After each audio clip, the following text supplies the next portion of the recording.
विकलांग चंडालों पई आवास योजना 7 सपन।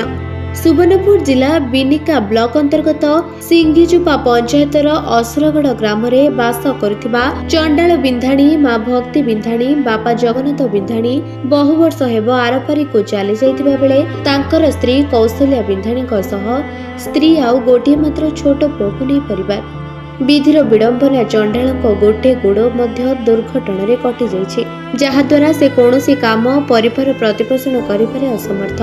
तांकर स्त्री दिन मजूरी करी जहाँ रोजगार करती सेही टंकारे परिवार चलाउछंती। स्त्री रोजगार रे जहाँ मिले सासू स्वामी छुआ को प्रतिपोषण करती। चंडाल जीवासीबा गोटे 3 चकिया साइकेल मिली। सरकारी सहायता कहले हैंडिकेप सर्टिफिकेट मिली किंतु 70 शतकड़ा रही। से सर्टिफिकेट रे 90% बढ़िबा पई जिला चिकित्सा अधिकारी को जणाइथिले मध्य किछि सुफल मिली पारि नहीं।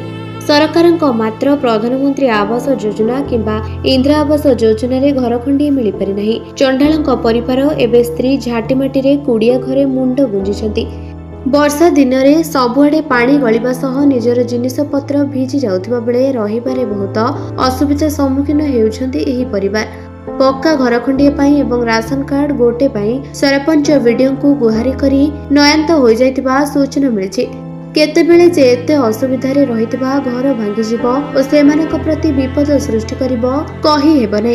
सुवर्णपुर जिलापाल अति उदार मानव होइतिबारु ए विषय रे टिके तर्जमा करी चंडालक परिवार को सरकारी योजना रे एक पक्का घर सह राशन कार्ड और 100% भिन्नक्षम भत्ता प्रदान जोगाई देबाकू ग्रामवासी गणमाध्यम जरिया रे अनुरोध करिसेंती।